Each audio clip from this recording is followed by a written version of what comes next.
Umur saya 25 tahun, masih lajang. Kenapa setiap hubungan saya selalu putus? Setiap ada niat mau nikah selalu putus. Mana aku tahu? Padahal niat saya baik. Syair itu bahasa Arabnya disebut juga sebagai nasyid atau qasidah. Maka disebut selalu di tempat kita dengarkan nasyid atau qasidah, itu adalah untayan syair. Termasuk yang dibaca anak-anak kita tadi, itu syair yang disusun oleh para ulama, dinyanyikanlah dengan suara-suara mereka yang merdu. Ya Rasulullah, ya Nabi, laka syafa'ah wa hadha matlabi. Ya Rasulullah, maksudnya wahai Nabi Muhammad SAW, laka syafa'ah, kaulah yang punya syafaat. Nabi punya syafaat uzma. Nabi Adam, Nabi Idris, Nabi Hud, Nabi Saleh, tak ada yang berani menghadap Allah SWT. Waktu kita nanti di padang mahsyar itu ramai-ramai, wahai Nabi Adam, menghadaplah kepada Allah. Kata Nabi Adam, aku tak sanggup menghadap Allah. Aku dulu dilarang Allah, jangan kau dekati pohon kuldi ini. La taqrabu hadhihi syajarah, jangan dekati pohon kuldi, malah aku makan buah kuldi itu, kata Nabi Adam. Tak sanggup aku menghadap Allah. Menghadap mereka kepada Nabi Nuh, tolonglah menghadap kepada Allah, tak tahan lagi kami di padang mahsyar ini. Kata Nabi Nuh, aku tak sanggup menghadap Allah. Anakku Kan'an ku ajak naik, ya bunayyar kam ma'ana, wahai anakku mari naik ke perahu. Anakku marah, anak durhaka, maka aku malu menghadap Allah. Sampai akhirnya mereka menghadap Nabi Muhammad sallallahu alaihi wasallam. Walaupun umatnya paling kecil, umurnya paling pendek, badannya paling kecil, tapi umat inilah yang lebih dulu masuk ke dalam surga. Itu berkat syafaat Nabi Muhammad sallallahu alaihi wasallam. Itu maka disebut tadi, laka syafa'ah wa hadza matlabi. Matlabi artinya inilah permintaanku. Itu mereka nyanyikan tadi. Ya Rasulullah, ya Nabi, laka syafa'ah wa hadha matlabi. Antal murtaja yaumaz ziham, isfa' lana ya khairal anam. Antal murtaja, engkaulah yang kami harap, engkaulah tempat berharap, tak ada lain. Yauma la yanfa'u malun, harta tak bisa menolong, wala banun, anak tak bisa menolong. Antal murtaja, hanya engkau sajalah tempat berharap. Yaumaz ziham, ziham artinya ramai. Orang kalau macet itu sebut zahmah, ziham, macet.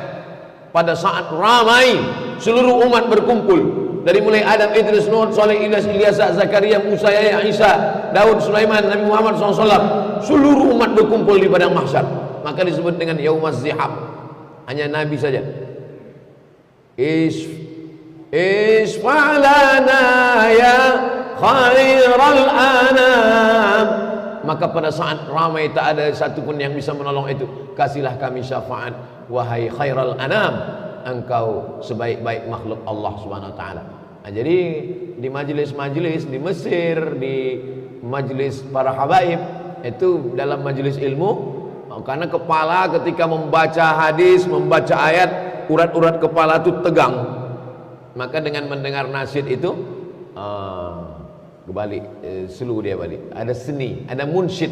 Maka di dalam majelis itu ada munsyid. Munsyid itu orang yang membaca nasyid. Syair itu namanya nasyid. Orang yang membaca syair itu, ananda tadi itu namanya munsyid, dibaca. Kenapa dipukulkan gendang?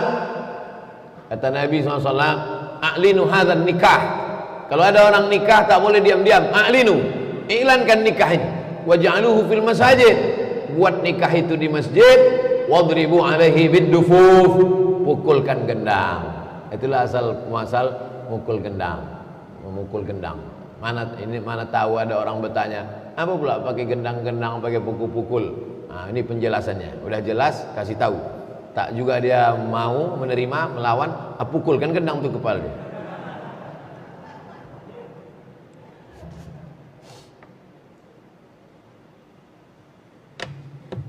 Apa beda dijamin masuk surga bagi sahabat Nabi dengan kita umat ini juga nanti kan sama-sama masuk surga Pak Ustaz? Iya. Kau tinggal di mana? Di hotel. Sama-sama di hotel. Tak saya sebutkan hotelnya, nanti jadi iklan gratis pula. Kau tinggal di hotel sana? Iya. Oh di hotel? Iya. Aku nih Pak Ustaz di Jakarta sama Joe Biden itu satu hotel kami. Joe Biden orang Pariaman yang jadi presiden di Amerika. Kami satu hotel. Sama-sama satu hotel, cuman bedanya dia di suite room. Suite room yang di dalamnya ada kolam renang, kamar mandi, yang lampunya model begini kan hidupnya. Ah, hidup ya. Nah, awak dipencet 3 kali tak hidup. Begitulah agak perbandingannya. Idza sa'altumullaha fas'aluhul firdaus. Kalau kau minta kepada Allah, mintalah surga yang paling tertinggi, namanya surga Jannatul Firdaus. Orang Arab menyebutnya Firdaus, orang Arab menyebutnya Al-Firdaus, orang Barat menyebutnya Paradise. Paradise itu Firdaus. Apakah sahabat Nabi itu dengan kita? Sahabat Nabi itu langsung masuk surga, tak melewati neraka. Man qala la ilaha illallah Muhammadur Rasulullah dakhalal jannah. Siapa yang mengucapkan la ilaha illallah Muhammadur Rasulullah dakhalal jannah. Semua umat Muhammad sallallahu alaihi wasallam masuk surga. Nabi yang mengatakan. Datang sahabat bertanya, wa in zana wa in sarak, bagaimana kalau dia berzina? Bagaimana kalau dia mencuri? Kata Nabi, wa in zana wa in sarak, dia berzina, dia mencuri, tetap masuk surga. Pezina, pencuri, masuk surga. Cuman dia obok-obok dulu di neraka. Masuk dulu ke dalam neraka sampai gosong, sampai hitam. Lalu kemudian dia seperti biji tanaman yang diletakkan di tepi sungai, kena cahaya matahari. Dari biji hitam itu keluarlah tunas yang hijau putih. Begitulah penghuni neraka tadi masuk ke dalam neraka hitam, lalu kemudian dikeluarkan di tepi sungai surga. Akhirnya dia masuk juga ke dalam surga. Tertulis di tengkuknya, mantan penghuni neraka. Makanya nanti kalau bapak ibu masuk surga, carilah yang tengkuknya ada tulisan itu. Pas tengok tengkuk, kau yang dibilang Ustaz Samad masuk lu, kata dia, kau lebih besar pula lagi tanda. Makanya kita berdoa 7 kali pagi, 7 kali malam. Allahumma ajirna minan nar, Allahumma ajirna minan nar, Allahumma ajirna minan nar, Allahumma ajirna minan nar, Allahumma ajirna minan nar, Allahumma ajirna minan nar, Allahumma ajirna minan nar. Rabbana atina fid dunya hasanah wa fil akhirati hasanah wa qina azabannar. Kita maunya masuk surga, tak ada singgah-singgah di neraka. Caranya biar supaya tak singgah di neraka ini 2 saja. Perbaiki hubungan dengan Allah, perbaiki hubungan dengan manusia. Dengan Allah taubat nasuha. Tiap malam sembahyang sunat taubat, sembahyang sunat wudu, sembahyang sunat taubat, sembahyang sunat tahajud, sembahyang sunat hajat, sembahyang sunat witir tiap malam. Jangan sampai tinggal. Payah bangun Pak Ustadz, setel jam 4.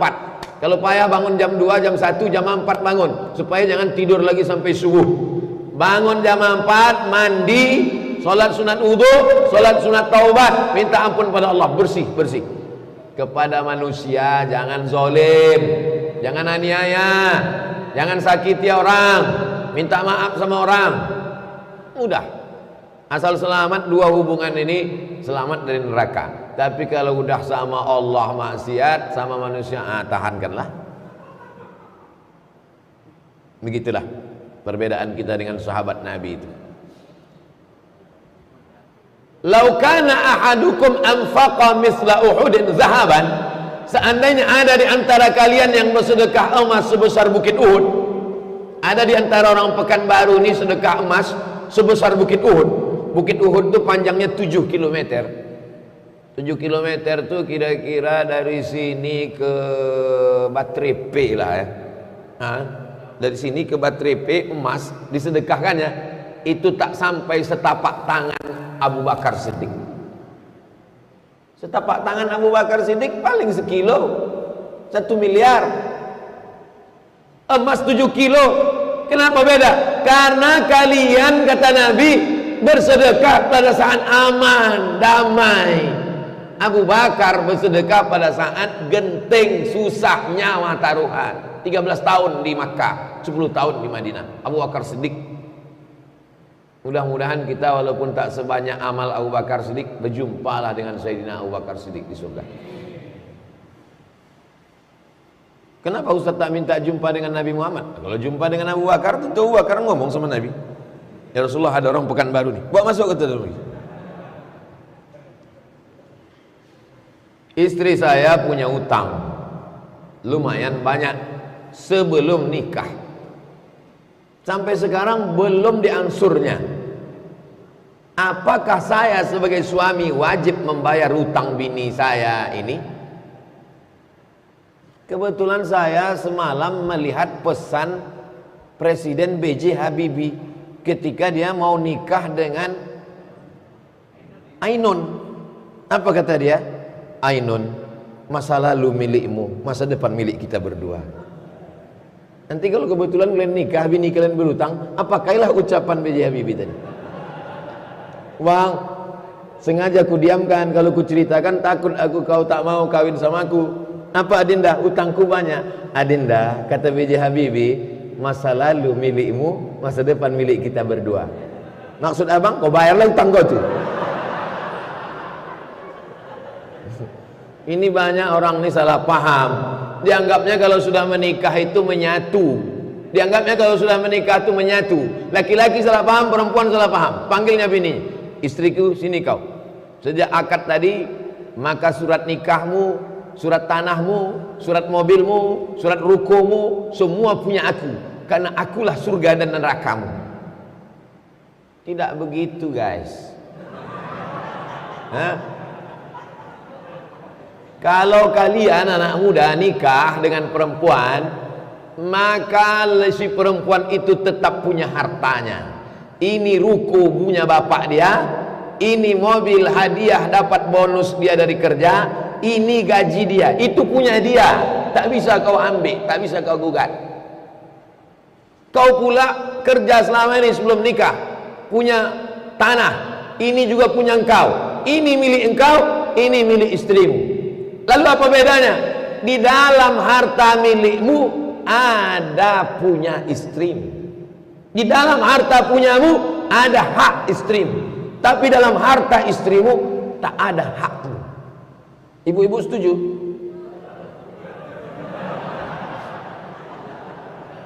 Di dalam hartamu, di dalam slip gajimu, di dalam rumah kos-kosanmu ada hak mereka. Apa itu? Nafkah. Makan, pakaian, tempat tinggal, pendidikan, perhatian.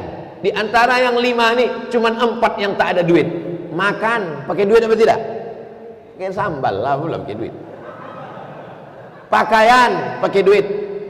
Tempat tinggal, pakai duit. Pendidikan, pakai duit. Yang tidak pakai duit itu perhatian. Cuma kau tengok aja deh. Tapi lama-lama kau tengok kan, kau bawa juga dia ke mall kan, pakai duit juga. Kesimpulannya 5 nih pakai duit. Jadi laki-laki memberikan nafkah kepada istrinya. Makan, pakai, tempat tinggal, pendidikan, perhatian. Nah, masalah dia punya utang tadi, wajib tak kau membayarkannya? Maka perempuan punya harta, punya tanggung jawab. Tidak wajib. Tapi kalau kau cinta, jangankan utangnya, nyawamu pun kan kau berikan. Betul kan? Ini mesti dipahami orang dengan baik. Kalau tidak, dia tak paham mana aturan. Main bola aja kita mesti tahu aturan. Mana kiper, mana back, mana striker, mana hand, mana outside. Mesti tahu itu. Kalau tidak nanti si laki-laki menipu perempuan, si perempuan menipu laki-laki. Laki-laki yang cerdas tapi jahat, ditipunya perempuan. Kau jadi istriku, maka surat mobilmu, surat tanahmu serahkan sama aku, karena surgamu di bawah tapak kakiku. Iya, kasih bini bodoh tadi. Si perempuan yang pintar tapi jahat, gitu juga ke laki-laki. Karena kau sudah suamiku, maka kau wajib menanggung nafkahku. Ini surat-surat utangku semuanya. Laki-laki harus paham, kalian harus ngaji. Bongak-bongak sedikit tak apa-apa, tapi jangan bodoh kali. Umur saya 25 tahun, masih lajang. Kenapa setiap hubungan saya selalu putus? Setiap ada niat mau nikah selalu putus. Mana ku tahu? Padahal niat saya baik, supaya tak terjadi dosa. Inna rizqa la yatlubal mu'min kama yatlubuhul maut. Rezekimu mengejarmu sebagaimana kematian mengejarmu. Rezekimu mengejarmu sebagaimana kematian mengejarmu. Lontong sayur saya pagi ini mengejar saya sebagaimana kematian mengejar saya. Istri itu rezeki atau tak rezeki? Rezeki. Maka calon istrimu itu mengejarmu sebagaimana kematian mengejarmu. Tapi tetap ada usaha dan ikhtiar. Jangan setelah ini anak-anak muda ini diam aja. Kau kenapa tak cari bini? Rezeki mengejar seperti kematian mengejar. Ada dulu kawan saya, umurnya waktu itu 42 tahun, masih lajang. Asal kumpul-kumpul pasti ditanya orang, kenapa tak kau kumpul bini? Kapan kau nikah? Tapi saya tak pernah bertanya sekalipun. Saya diam aja. Saya tak mau mempermalukan dia depan orang banyak. Sampai akhirnya pas kami berdua tak ada orang lain, kutanya dia. Saya manggil abang karena kakak kelas saya. Ada tak perempuan yang cantik nampak abang? Itu perlu ditanya dulu. Mana tahu jawaban dia, laki-laki yang nampak aku cantik, apa ya kan? Jadi saya tanya.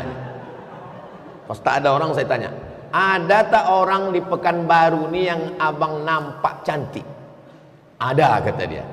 Mana orangnya? Coba tengok fotonya. Saya tengok. Oh, cantik memang. Di mana rumahnya? Rumah dia di sini, daerah sekitar sini juga. Besok pagi jam 10 kita berdua datang ke rumah itu. Saya tak mau mengejek-ngejek orang. Besok pagi jam 10 kita datang ke situ. Datanglah kami berdua. Assalamualaikum. Waalaikumsalam. Assalamualaikum Bu. Waalaikumsalam. Ini saya Abdul Somad. Waktu itu saya belum viral lagi. Ini saya Abdul Somad, sekitar 5 atau berapa tahun yang lalu. Ini saya Abdul Somad. Ini abang saya. Kami sama-sama lama. Jadi orang baik Bu. Anak ibu ada hubungan tak sama laki-laki lain? Tak ada. Niat kami ini baik. Kalau memang cocok kami mau minang anak ibu, tapi sesuai dengan adat istiadat kita di bumi lancang kuning, kami tanya dulu. Kalau memang cocok nanti keluarga kami akan datang. Ayolah kami musyawarah dulu. Jadi antum ada tak perempuan cantik nampak antum? Cuman jangan antum bawa saya. Kalau saya antum bawa nanti saya diterimanya. Antum bawa Ustadz Al-Nob, Ustadz Fajriansah, Haji Endar, Pak. Haji Endar ini pun bahaya juga nih.